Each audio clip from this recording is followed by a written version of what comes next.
Hey, Billy, you know what's awesome? What's that, man? Going to the arcade and playing video games! Oh, yeah!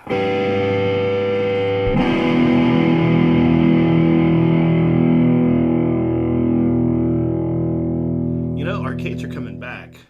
I don't know if you've got them up where you live, but a friend of mine actually started an old school arcade that is just that. It's full of old video games. He buys the cabinets. He gets either the original games or he gets mods and puts them in the old cabinets. And you go up there and you pay whatever it is a special he has. So it's like a free play. You pay $5, $10, and you just all the games are open. You just walk Wow. up and play. And they're building one here in Houston, or they were right before the COVID hit. But there's a place up in Dallas, and it's called Bishop's Cidery, and it's in the warehouse district of Dallas. There's not near it really anything else, and these people they built out this bar in this warehouse, and it's like an acre big, and it's just rows and rows of every video game you can possibly imagine. Wow. And then they brew their own cider, so you go up and you pay your $10 to get in. And they give you a wristband, and then they've got a food truck outside, and then they serve hard ciders. So they're not Dickens, are they? Dickens cider? No. the hard Dickens cider is the ones you got to watch out for. I was saying, if you can't get a Dickens cider bottle, try to get a Dickens cider can. Right. Check your local listings, right? But yeah, dude, like the old school arcades are coming back because again, I think That's sweet. There's just so much. I mean, and not to knock it, because if you're a gamer, don't for a second think that I'm knocking your hobby or your passion or anything. It's not. But the home consoles really. There was something about going up and dropping a quarter and getting as far as you could, and then that was as far as you could get. And right. So then you'd practice to get that little bit better, that little bit better, that little bit better. Well, It's kind of like when we were talking about going to a concert. It's such a different experience, and really going to an arcade is kind of like that. It's so different than walking into a Pizza Hut and playing a console they've got over in the corner versus going to a legit arcade where games are just lined up, and you're hearing all the boops and beeps and buzzes, and it's like totally. it's like teenager crack, you know. And I don't know. We really haven't experienced anything like that. I guess these gaming tournaments that they have probably has that kind of feel, but I don't know. It's one of those things that's kind of lost. Well, like I said, it's coming back, and it's coming back strong, and it's funny because you mentioned, the console over in the corner, because everybody has nostalgia for Pizza Hut, and they'll like to knock on Pizza Hut now because it's not the greatest pizza, but back then you didn't really care too much because there was this kind of ambiance. People weren't as master chefy in their thoughts. It's crust, sauce, cheese, pepperoni, and then you're done, and then it's Friday night and you go home. Nobody cared that much. And some pizzas were better than others, but regardless, it was before the delivery. You'd go and have a sit down at a restaurant, and there was the video game that you could play. On our way back from the river the other day, we drove through a town called Gonzales, Texas. Look it up. It's famous for one thing. Yeah. Yep, it is where the Texas Revolution started. Wow. So, back in the 1800s, when Mexico was like, "Hey, y'all, get off our land," there was a cannon in Gonzales, and the Mexican army showed up and said, "Hey, give us that cannon," and the response by the Texans was, "Come and take it." And so they posted that flag that you've seen where it says "Come and take it," and it's got a cannon below it. Right. That's where that happened. Huh. Otherwise, you drive through Gonzales and there's nothing there. Like there's very little there. It's a little single light storefront. The highway runs through it. Quiet little town. I'd never been there before the other day, and we just drove through.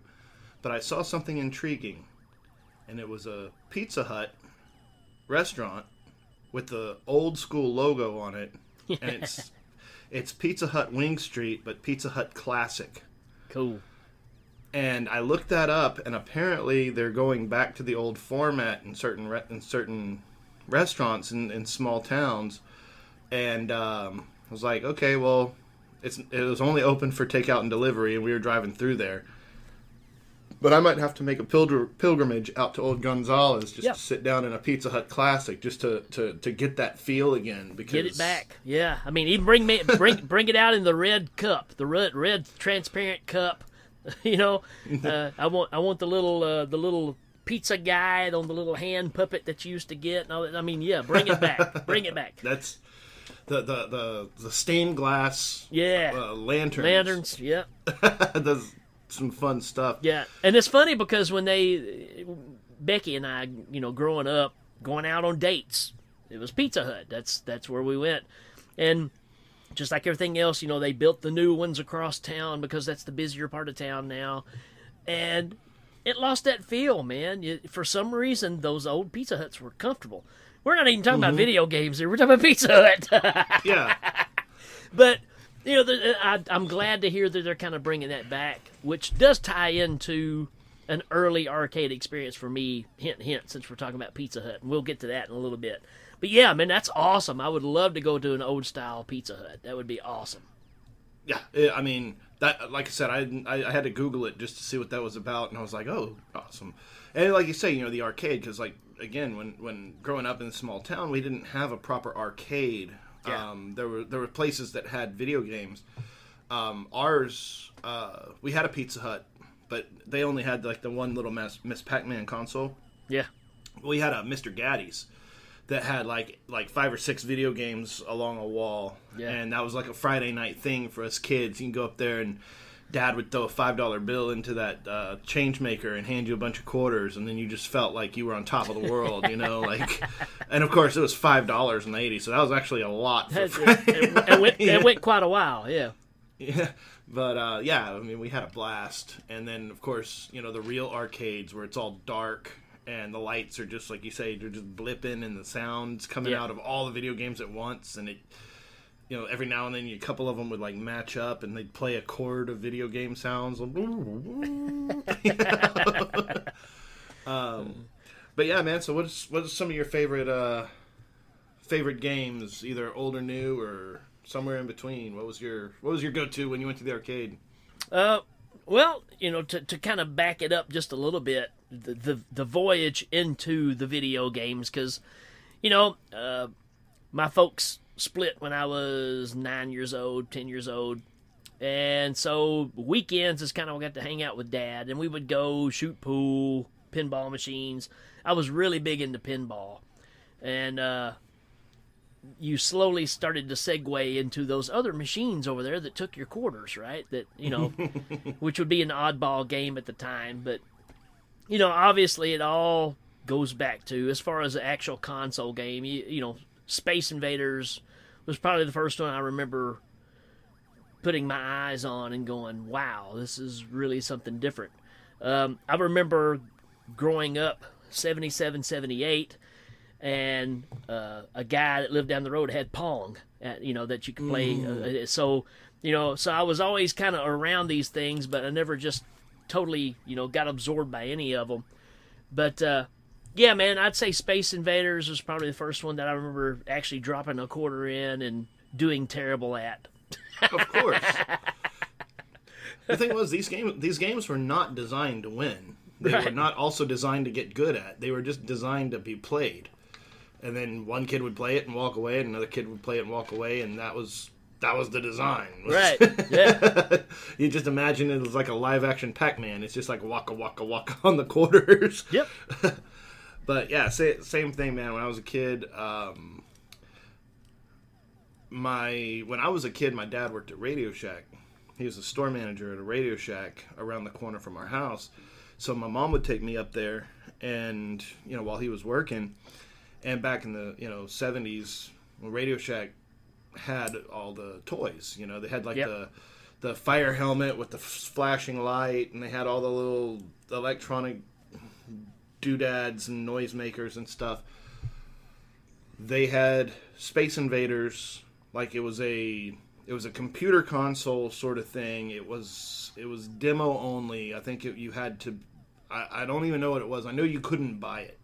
Like you had to special order it or something. They only had one, and you had to be careful of it. And it was covered in plastic, but it was a Space Invaders, and you could move the joystick left or right and do this. And I was probably like 4 or 5 years old, and I'm sitting there like duck, duck, duck, duck, duck, duck. Of course, not good at all, but enough to know that I was having fun. Like I was blasting those guys, like get them, and yeah. Then of course, sometime later saw it in the mall or something, and was like, ooh, it's in color. And what was weird too, it seemed like there was a period there where, if you got used to a certain machine that actually had the joystick, and you go somewhere else, and they would have the 2 buttons for back and forth instead of, you're like, holy crap, I can't do this, Yeah, I don't know how to play this game. Like, it all looks the same, but I don't... It's like picking up your first Nintendo controller after you've been on an Atari, for years and years, and you're like, you mean I gotta push several buttons now instead of one? Dude, like, modern video game systems, I don't get, just because, and I know, I evolved probably up through the PlayStation 2, and then that's pretty much around the time my wife and I got together and, like doing other things besides playing video games with friends. And then I remember going over to a friend's house. He had a big projection system for Call of Duty. He's like, oh yeah, play. He handed me the controller, and it was like, it's got like 16 and a half buttons and 4 levers and a couple of drum pads on it. And I was like, I know that I'm sounding like an old fart right now, but I really don't get it. Yeah. And it's always going to change too. But, it's just funny to sit back and think about the way we've seen it change. How it's still a part of everything we do. Matter of fact, I mean, gaming's probably bigger than ever, but you have a definite stopping point when you say, okay, I'm checking out. And it's usually around the time you get married. Or if you don't, then you don't stay married very long. So right. Well, it's funny because for one of my birthdays, guys, my 30th birthday, maybe like even a buddy of mine went on Craigslist and bought me a Nintendo Entertainment System, the original Nintendo, cool, with like 20 games on it. Yeah. And it was, obviously Mario and Duck Hunt and like all the OG games, Ikari Warriors. Right. The same, we had a blast for like 2 weeks. Yeah. And then that thing kind of just rolled up, went in the drawer, and we just never played it again. Like, I pulled it out of the drawer like maybe 5 or 6 years later and was like, do we still need this? I mean, it's fun. It's cool to have whenever you feel like going through the motions of actually pulling it out and setting it up. But if you're not playing it every day, it's just kind of like... And then you never get better. So you're always remembering when you used to be good back in the day, but still dropping Mario in that second or third hole. Oh, yeah. So, as far as absolute favorites, I mean, I know I didn't know if we want to kind of progress kind of through the years because the technology changed, but I didn't know if we want to just talk about specific favorites that we've got. If we want to start early on and work our way up, or I don't think it matters, man. I think favorites are favorites. I mean, really, because I was going to mention. I sucked at it so bad. I was never good at it. But pole position was always one of my favorite games. Oh, yeah. Probably because of the gear shifter and the gas pedal made it feel so much more real than just like a steering wheel. Yeah. You could actually manipulate the speed of the car by changing the gear shift. And that was new at the time. Like that was a big deal. Sure was. And I remember because of like pole position, a friend of mine had a go-kart, and I was actually scared to drive it because I was like, man, I'm really not a good driver. And I actually drove a real car, and it wasn't that hard. But yeah, when we lived in Portland down south, my grandmother lived in Houston, and we'd come up here, every couple of months or whenever you go see grandma holidays or whatever. Well, there's a town called Victoria, and it's exactly halfway between Houston and Portland. And they had a restaurant that my dad liked, and we'd stop in there. It was the Kettle. Do you remember the Kettle? Yeah, back in the day. Yeah. And they had, I'll remember it forever. They had a pole position machine, and then they had like this weird witchcraft machine that like you put your hand on, and it would like check your biorhythms, and it had, and like. I didn't understand what that meant, but I always thought it was kind of a weird combination. You're right. Have, like the car racing game, and then the new age. But that's what you're supposed to do. You drive the car and get all worked up, and then check and make sure you're not going to die from a heart attack from the stress. True. But yeah, man, I'd sit there and just like while they were eating, I'd sit there and just play pole position and just. Wow. And then you do like in fourth gear, and you realize that curve's coming up, and you just don't care to slow down. You're just right. like, I'm flying. For me, man, it ended up being Galaga. I think I even said it on a post out there. I posted the picture, but there's something about Galaga that's just timeless. I mean, you've seen so many games that are versions of that. I mean, even it kind of is a ripoff of. It's like you took Defender and Space Invaders and combined it, and you kind of got Galaga. But it's amazing how still challenging that game is because, like you said, where does it end? It just keeps getting harder as you go, And I always loved that one. Defender, I was a big fan of. You can kind of go through the steps. You got Space Invaders, which was the big thing. Then you got Asteroids, which I could kill it on Atari. But the console, terrible, absolutely terrible. And you do hyperspace, and you just pop up and because you're gonna pop up right where that asteroid was every time. Or you couldn't control the jets, right? You'd hit it too much, and you just take off. And So I mean, you had to have a touch for these things, man. Centipede with the ball. That was a new thing. Dude, I'm telling you, like you said, like you'd go to a friend's house, like whoever had the game, whether it was you or your friend, or you'd play, and you'd get good at a game on the home system, and you'd be like you'd go to the mall and be like, oh man, I got this, and then it would just whoop your butt. And you're like, this game sucks. You're like kicking the dirt. But Centipede was such a weird thing because you had to learn how to control that ball and. I love the fact if you just basically just held the fire button, right? That was always a big plus for me. Yeah. You just kind of move it a little bit here, like a little bit there. Just Same story, man. I could kill it on Atari, which, everything's just squares and octagon shapes. Versus when you look at the game, it's actually got some graphics, But, that one always pissed me off. Well, you mentioned like the Atari home system, so like everybody, the 2600 was the definitive Atari system. That's what everybody had. Oh yeah. One Christmas, woke up and had an Atari under the tree, and it was the 5200. Ooh. Which was the upgrade. It was the upgrade. The only problem was they didn't make many games. Yeah, they just had a handful of games. And so like my dad liked football, and so there was a football game for the 5200. But it was real time. Ah. So, yeah. So imagine, without commercials, but imagine playing a football game where the timer stops every time there's a down. or anything like that. Yeah. And you're talking like little, like 2-bit. It's not even 4-bit. It's like little football guys that are like this big and they're all like, Brit, Brit, Brit. And my dad loved it because he just kicked my ass like left and right. And I hated this game, like because it took forever. I couldn't win.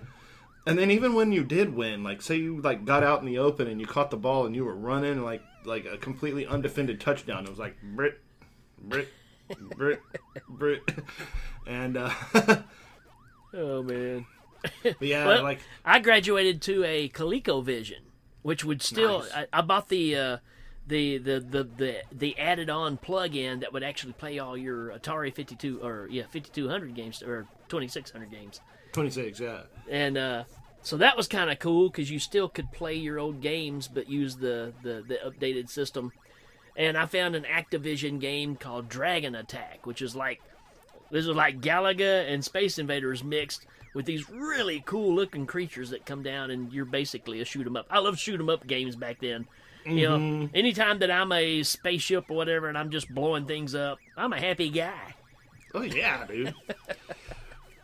Well, and like I said, you know, for me, it's like I liked the driving games, like the car games, and it's weird because I'm not really a car guy, but games like Spy Hunter, you know, those sorts of things where, and I was like even like the little theme song for Spy Hunter was like the little dun dun dun dun dun dun dun dun dun dun dun dun, you know, and you like push the button and like lay out the stuff to make either the smoke screen or the oil slick or whatever and make people crash. Yeah. And it's funny because like my memories of Spy Hunter, because of the way your imagination works, my memories of Spy Hunter were very much more James Bondy than looking at it now, where it's like an aerial view of a car going, bzz, bzz, bzz, bzz, you know what I mean? It's like, but man, I loved Spy Hunter, man. And what's so funny cool, too, because in your mind you're thinking, man, the graphics really made a jump when you got to that point. You know, when you think about it versus what the other games were.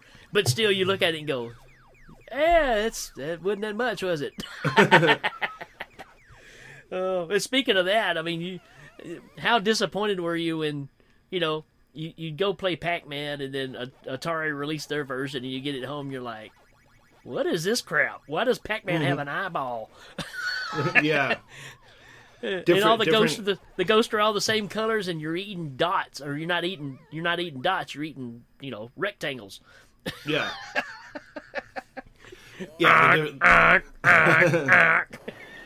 There was certainly like, there were certain games that the smaller technologies were certainly an advantage of like they were perfect for that technology. Whenever you try to upgrade them, like you're not going to have a virtual reality Pac-Man. It just doesn't look right, you know. But right. But then you have that property. You're going to certainly use it as best you can. Let's see. We had Pac-Man, then we had Miss Pac-Man, which is probably the one I played the most. I don't know why. But I don't know. But then you had, what was the other one? Was it Super Pac-Man, or what did they call it? Remember when he would eat one thing and get really big and take up almost like a quarter of the screen? Oh, yeah. Well, and it's funny because it's the age-old question asked in Wayne's World. When he asks the video game, he's like, what's the difference between Pac-Man and Mrs. Pac-Man? And he's like, Mrs. Pac-Man has a little bow on her head. Right. But the difference between Pac-Man and Mrs. Pac-Man was that Pac-Man ran in patterns, and Mrs. Pac-Man, they ran randomly. Right. So it was a kind of a harder game and more interesting and what. So once Mrs. Pac-Man started being replaced and kind of being favored because it was a more challenging game, then original Pac-Man just kind of went away. Yep. Like, why they didn't upgrade Pac-Man, the original, since it was the property, I don't know. But I remember being a kid being like, why is Mrs. Pac-Man everywhere? And Pac-Man's not. Like, isn't Pac-Man the star of the show? Well, well, you think about it because, I mean, you had the Pac-Man Fever song that came out, right? I mean, it was a phenomenon at the time. I mean, for some reason, Pac-Man was the game, right? Oh, yeah. And, you know, Pac-Man Fever, the song, then you had the cartoon that came on Saturday mornings, the Pac-Man cartoon, Pac-Man cereal. My mom made me a Pac-Man birthday cake. I mean, it's weird when you think about it. It's like, you know, I really wasn't that big of a fan, but it was just that big of a deal that... Yeah, it was just cultural phenomenon. It was big. Yeah, same thing. Like, I don't remember being like so totally into it. I mean, I had it on the console and I played it when we go to Pizza Hut. Yeah. There were other games that I liked. You know, it's like the ones and some of these that I wrote down, they're not in any order of like technology, but like Frogger to me was harder and a bit more interesting than Pac-Man because it was well, you're having to watch both sides of the screen for things coming you know, for you to make your jump, you know. It was definitely harder than Pac-Man for sure. And again, you're talking like Defender and Galaga, like the Space Invaders type games. Yeah. And then whenever you go to the arcade and they'd have the furniture, like the furniture console stuff with like the Star Wars game where you sit in it and the steering wheel where the steering wheel moves back and forth like this, and the graphics in that game looked like the graphics in the movie. Like that's about as close to what you've got now with things looking perfect and like seamless. Because you fly around and like those the Battle of Yavin at the end of Star Wars, where they're looking at the screen and you know, Luke's looking at his thing, and you know, like the TIE fighters are just kind of rendered in this 2D space, and then when you blow them up, they blow up, and it's like you can imagine that you're flying that X-wing and just killing them. You're just killing them. I'm glad you brought that one up, because that's the first, like you said, that's the first console game where I actually sat in one and controlled this thing. And of course, being a Star Wars nut, and again, like you're saying, because even at the beginning of it, it would show the Death Star, right? Mm-hmm. Just like in the movie, it would be that graphic, and then it would zoom in on it and show you the track, and then you'd be kind of going into it. Oh man, I mean, I was just blown away by that game, and the step process to that. Like we said, Space Invaders and Defender and all this, and then you had Tempest. Oh yeah, Tempest is one of my favorite games because you have no idea really what you're doing, but the graphics, they zoom in on the screen, and then you'd start shooting. Again, you just hold the button and you take the round knob that was your controller and just spin it, and you just be going around the screen and just shooting. But it had good sounds, and the lines, even though we're kind of getting into those graphics, they were just, very geometric designs, but they had color to them. Mm-hmm. And that they carried that over to the Star Wars stuff, too. So that was kind of that time frame of those were the next step, right? And I loved both of those. I think one thing to throw in right here, too, is since we're talking about Pizza Hut and Galaga or Pac-Man, any of those, remember the ones that they would have? It was a 2-player console, and you would set at each end of it. Mm-hmm. You put your quarters in, and then when it was the other person's too, the screen would flip upside down, and they would play from the other end of the table. Yep. Oh man, that just blew my mind when I was a kid. Oh, I remember like the whole concept of 2-player games, like on Atari, because again, playing that football game with my dad, but like that would not, I mean, depending on what game you were playing, like if that other person was good, you'd have to wait your turn, and you're sitting there just like, well, all right. And just the kid logic too, though, of this console, because how does it know, how is it smart enough to flip the screen for the other guy? It's like, it's kid logic. You're sitting there going, whoa! Yeah. Because I didn't have to get up out of my seat and somebody else sat here and play their part. It just flipped to them on the other side. Well, hey, man, I think right now would be a good time to take a break and talk about one of our sponsors. So, we'll be right back. It's time to get going to a special offer at Pizza Hut. Just come in, order a medium or large Pizza Hut pizza to go, and get this new half-gallon thermal jug for just $1.99. And every time you order another medium or large pizza to go, bring back the jug, or any Pizza Hut jug, and we'll fill it with Pepsi absolutely free. At your hometown Pizza Hut. Come in for the jug. Come back for the refill. Now, before the break, you were mentioning kid logic and just the way things work, and you don't quite understand. And I don't think anybody really quite understands how video games work. Yeah. Like even video game designers are building off old technology and that kind of stuff. As far as like what Tron was extremely fictional until like now, and you're like, you know what? You could probably get lost in a VR world if you're not careful. Right. I mean, it's extremely realistic. But one thing I was, just kid logic, the way my mind works. So, kid hanging out with my friend, we're out, kicking rocks and doing whatever it is we do. practicing new cuss words and riding BMX bikes and stuff. And he's like, "Oh man, you want to go over to my cousin's house and play in television?" And I swear to God, I thought he literally meant play in television. In television. Like virtual reality. Like, we're going to go plug in and somehow we're going to go run around inside the game. And I didn't know how it was going to work. I mean, it just I was like completely bamboozled. Like, but I was also like, you're on. Like, I am so in. And like, when we got over there, they had an in-television system with like the little knobs that you turn like this. Like, they didn't even have joysticks. It was like the turning knobs and the buttons. That's the way ColecoVision was too. You had a number pad and you had a knob at the top and a button on the side. I remember just being like disappointed. So I'm like, oh man, I thought I was going into Tron World, and here I am. That's a letdown. Waiting my turn. Oh, great! We get to play decathlon. Great. But do I remember that now? I was still like, man, that was. I was gonna go play in television. Hell yeah. Yeah.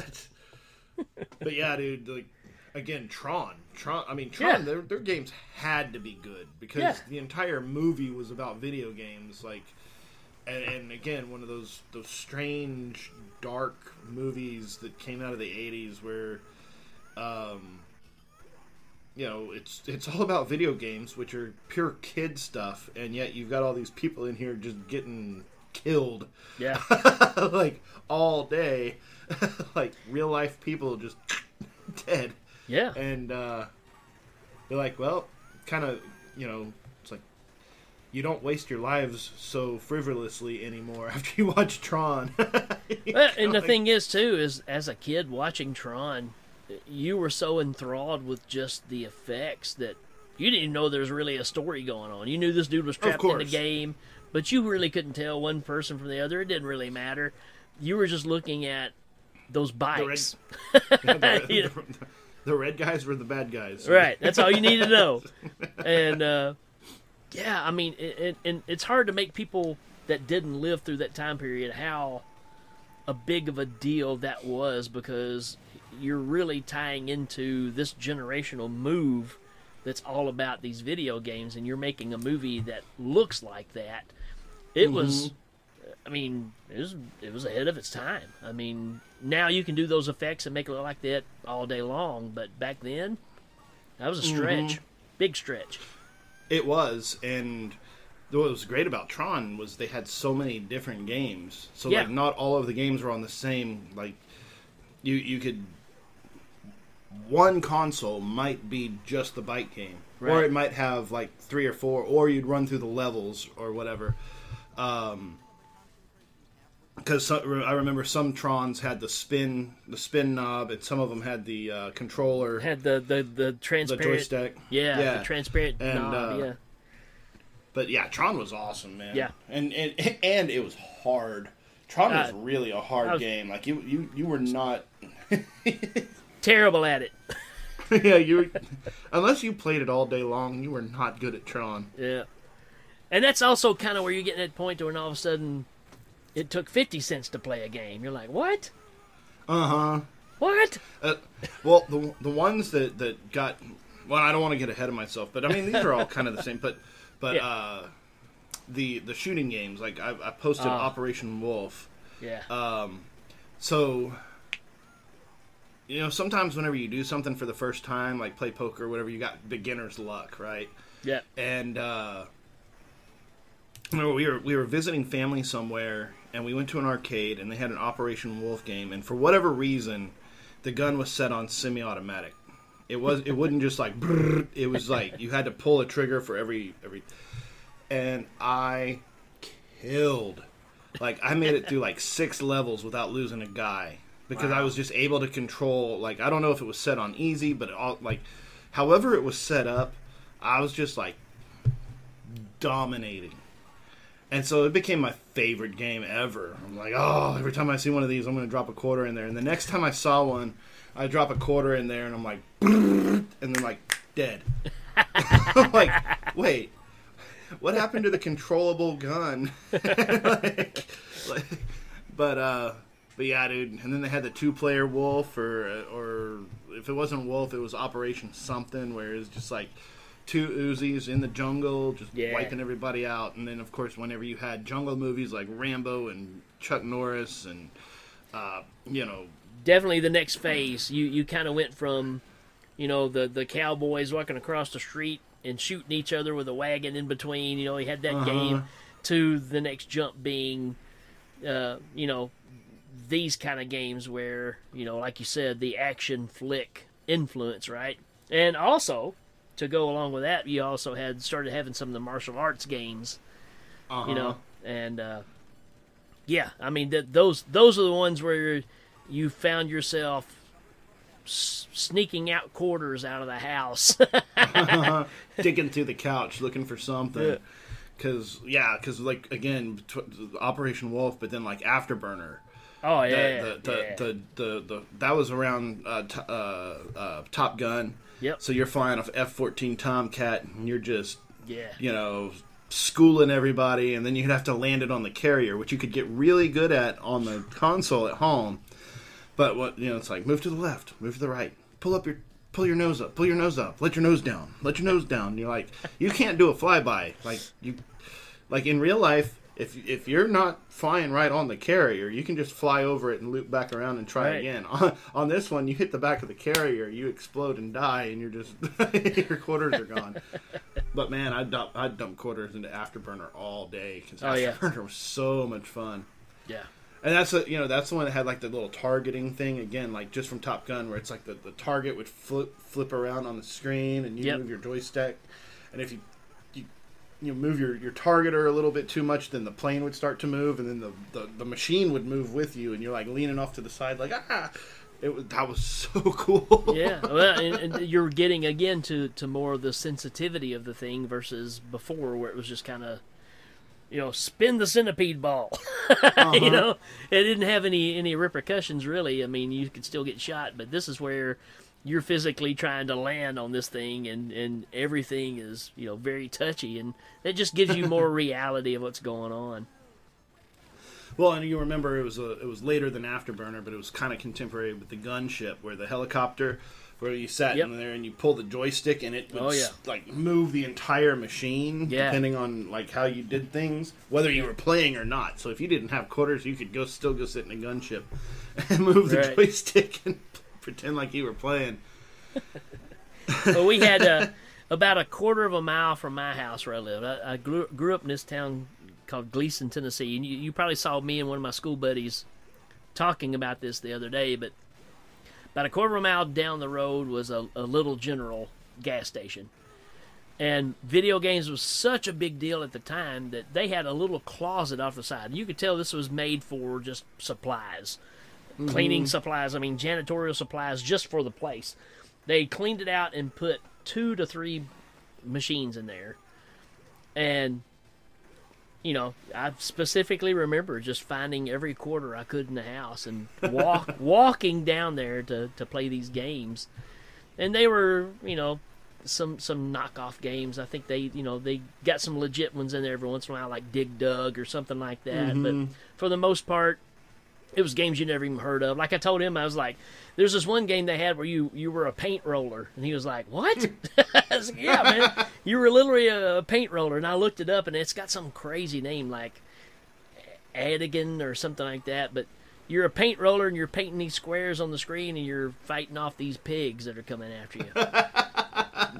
No idea why. It's kind of like you were enthralled with Hubert, but you really don't know why. Yeah. Well, and Hubert was another one where unless the joystick itself was absolutely perfect, he's gonna fall off the side. Like Hubert sucked. But he was the first arcade game that I know of that said explicit stuff, even though you couldn't tell what it was. Oh yeah, he's got the little. Yeah. Yeah, Cubert was hard, man. Yeah, it Like, was. That stupid snake, man, the snake that would bounce, right? He'd be coiled up and he'd just bounce, and you're just like, oh, man, it's hard enough just to stay on this triangle of pads that we got here. Now I got to deal with this guy. Well, and then like later on, like, I don't know if it was like on the first or second level, but on the third, it's like, so you start at the top and you're bouncing. It's like you have to turn it from like gold to green, or gold to silver. And it's like gold to silver, gold to silver, gold to silver, gold to silver. And then if you hop back up, you change it back. Change it back, like, right. No! Yeah. You can't jump back up there. Yeah. You'd have everything completely done except for like 2 down here, and then you'd have to jump across and change them back, and then jump like Cubert. It was the digital Rubik's Cube. Too much. Yeah, dude. And then, of course, when you had the Karate Master, you mentioned the fighting games. Like, I liked that one so much. Karate Champ was my game, man. And the story behind that is the college was in Martin, Tennessee. So about 20 minutes away. That's where Pizza Hut and all this stuff was. Then there was a head shop there called Next Door. That's where I got all my music. And in the back, they had a Karate Champ game. And my poor wife, girlfriend at the time, sat there hours on end and watched me literally try to flip this machine over, trying to play this game. And she'll still bring it up from time to time. I'd sit there for hours. She said, I knew every artist they had in that place. I could almost tell you the order of the cassettes, you know. Well, like, that was one thing where probably right about then, whenever those fighting games started to get interactive and people could play against each other in real time instead of 2-player where they're waiting. Because Karate Champ was followed closely by Street Fighter, which was then closely followed by Street Fighter 2. Right. And that's where that's really exploded, man. Big time. Yeah, because you couldn't even imagine now. I mean, you can't even list all of the names of the games that are based off that 2-player scenario now. I mean, it's just unreal. Well, and like I remember, because this would have been in the, I guess when Street Fighter 2 hit was like like 90, 91, something like that. Yeah. So I was in high school. Yeah. And it was like, it was the biggest thing. Dude, everybody was obsessed. Yeah. Obsessed. And so from where I live, we've got, when I was in high school, we had Town and Country Mall, which was a dead mall. And then we had Memorial City Mall, which is about a half a mile away, which was a completely live mall. Yeah. So the long, sad story of Town and Country Mall was Memorial City was kind of an everyman's mall. And so they built Town and Country to be kind of a upper scale. It was like the West Side Galleria.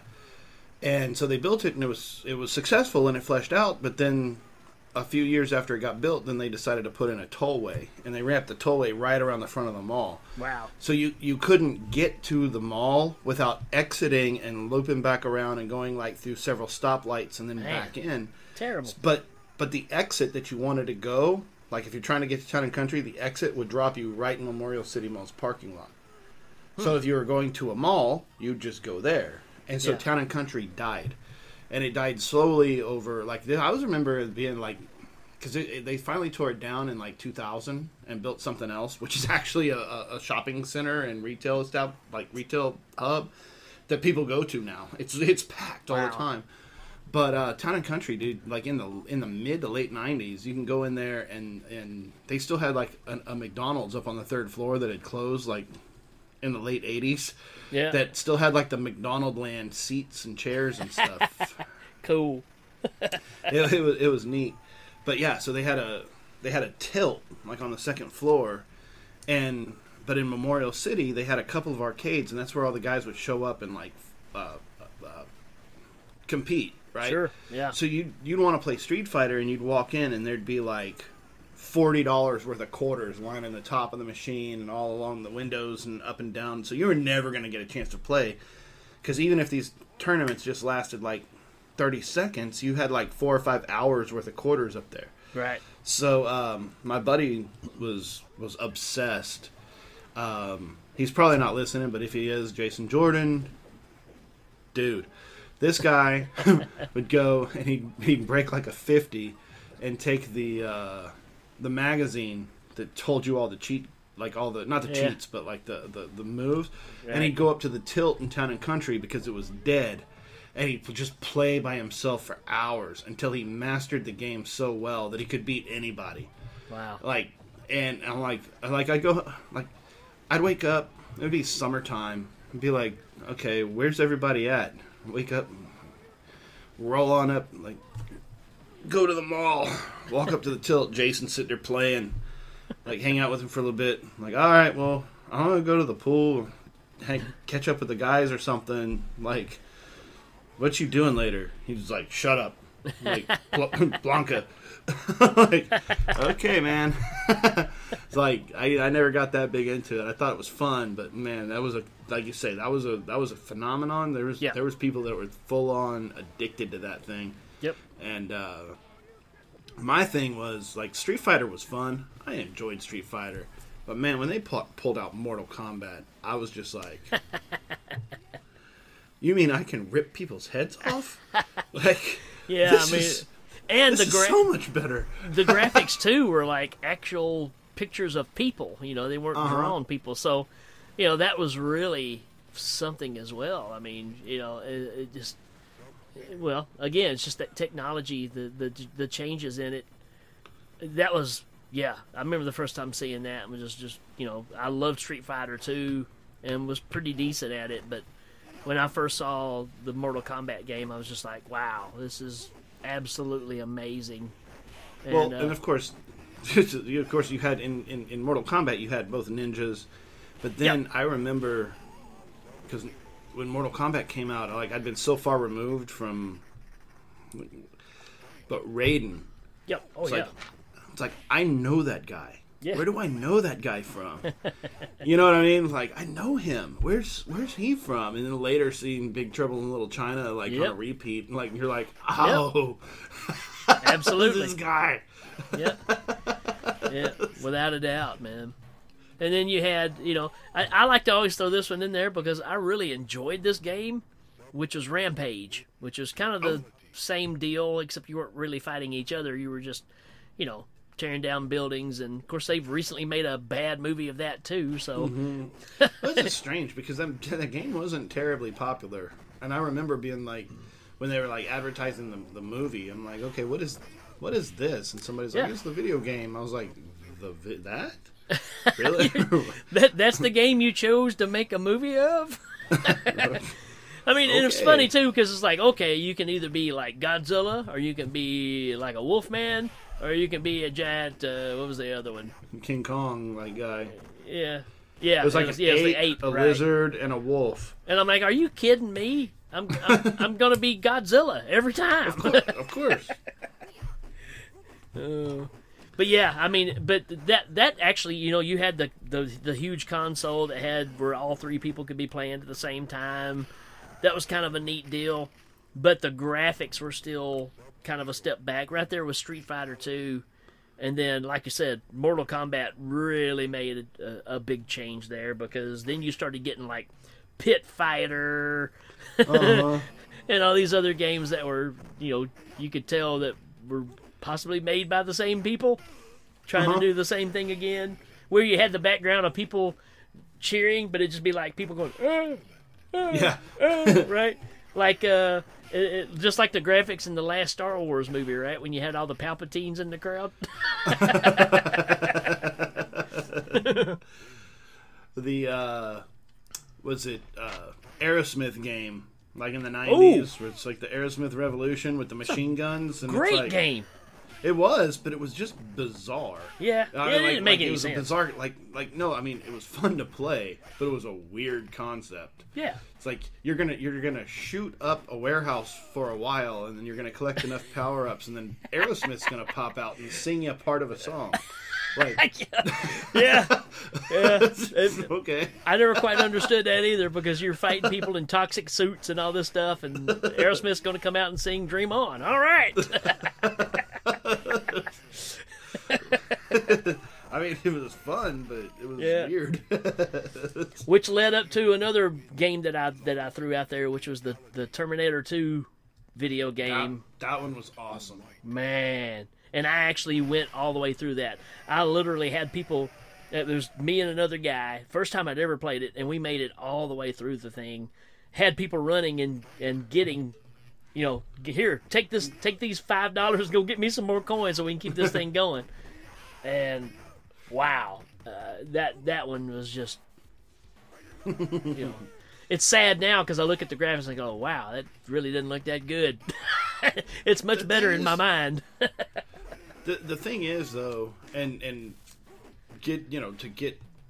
you mentioned a week or two ago about like CGI, and like there was never any sort of disbelief when I watched Clash of the Titans, right? Yeah. When I was a little kid and I was watching Clash of the Titans, I mean, I wanted to be Perseus, and Calibos was evil, and those scorpions were just as real as could be, and Medusa was scary. And I think, I've used this as an example just because the movie itself is so perfect. It did not need to be remade. Nothing needs to change. Yeah. But if you had to put a gun to my head and say, okay, we've got to do something, I'd be like, okay, we'll use some CGI to smooth out some of the stop motion. Smooth out the stuff. Yep. But then otherwise leave it alone. Absolutely. And so I think going back and looking at things like Terminator 2, I mean, those movies were perfect for their time, right. But they're also perfect now because if you think about what we could do now, the stop motion effects in that, especially in like Terminator with the robot and stuff, like you don't realize that they were doing like frame by frame by Absolutely. frame by like in quarter second movements that now anybody with a decent Photoshop program on their computer can kind of do that. You know what I mean? It's like, I remember seeing where Harryhausen would say, hey, if I could get 10 seconds of usable footage in a day, then that was a good day. So you think about that, that's incredible. And man. So you go back to these video games where it's like, oh, well, it's, like the hard drives on some of these consoles are huge just to hold the levels and stuff, and the graphics aren't wonderful, but then in the 2 or 3 generations down the line, you've got, or not, well, even now you've got those mods that, you can buy a box at Walmart that's this big that's got like 400 games in it. Yeah. Don't think I haven't thought about it. I have my moments, man. Like, I think like half the time I walk through the house and I say stuff and my wife's eyebrows don't quite raise, but they're on the way. Like, what do we need that for? Yeah, the Billy alert went off, right? He's at it again. Oh, dude. Tell you the truth, that statement's more true than you probably know. She's like, dude, what are you up to now? I'm like, I was on Facebook Marketplace. It was $10. What was I supposed to do? So, we kind of skipped the whole NES thing, because that was such a big changer at home for everybody, the Nintendo NES, with Mike Tyson Punch-Out, Mario, Super Mario 3, all these games that are so iconic. Well, I think you said it perfectly in our commercial break when we were off air, that this is going to be a long episode, or maybe we can just talk about it next time, because you mentioned the arcade. Yeah, and right. we've been skipping years in the arcade by itself without we talked about playing Pac-Man on the console versus playing in the arcade. But yeah, dude, taking it home between Mario and Zelda, like just the NES, and then like the console wars and the Game Boys and the Sega Genesis, man. That's what I was rocking. All of that stuff. I think we got to save that for another show, because otherwise we'll be here all night. I agree. But hey, man, tapping off of our Pit Fighter and Mortal Kombat and these games, you had the Primal Rage games. So I mean, it just kind of kept going there for a while, where it was these more computerized looking characters versus drawn characters. But then On the other side of that, you had where you started getting the 4-player games, like the Ninja Turtles game, where you could play all 4 players at the same time, or the awesome X-Men game that came out. Yes. I was going to say, probably, because just as a teenager, you don't know who you are. You think you're a metalhead, but you don't know how to play a guitar yet, and you think you're this, and you think you're that, and whatever. But I remember that Universal Monsters game that came out. It had Dracula and Frankenstein, and I think it had a bride, and it had a Wolfman. Yeah. Creature, and it played like Street Fighter, but it was like a 4-player console that you could all play. Like they had a 2-player one that was smaller, but they had a 4-player one. And Frankenstein was just awesome. He was like built up like Zangief. He was probably a clone of Zangief from Street Fighter 2. But his like whenever you got his power up or whatever, he'd shock you because he's built with electricity. He's all. And it was just so cool. And I remember like playing that game and just being like, okay, I need to revisit Monster Squad. I need to go back. Like, I need to dig back into my history because, you know, it's like it's been a while. It's like, right. guys, let's get back into the horror movies because we've been out of it for too long. And so I remember that particular game kind of knocking me back into the video store, really. Yeah, because I mean this was in the 90s, you know. It's like I'd been way past. It's like we were watching like Independence Day and stuff like that. Right. But then of course, you know, it's like, okay, we need to go marathon all the Friday the 13th movies. We got to see all these old black and white Universal movies. We got to watch all the whole Friday, Nightmare on Elm Street series, the Hellraiser series. Like, right. All right, that game pretty much triggered that summer. That's crazy. Yeah. I mean, and I'd almost forgotten about it until we were talking about it just now. I'm like, but dude, yeah, when Frankenstein was just like, bzzz, like shocking the hell out of the Wolfman, I was like, all right, guys, I know what we're watching tonight. And it just... Shocker. Yeah. Wes Craven. Yeah.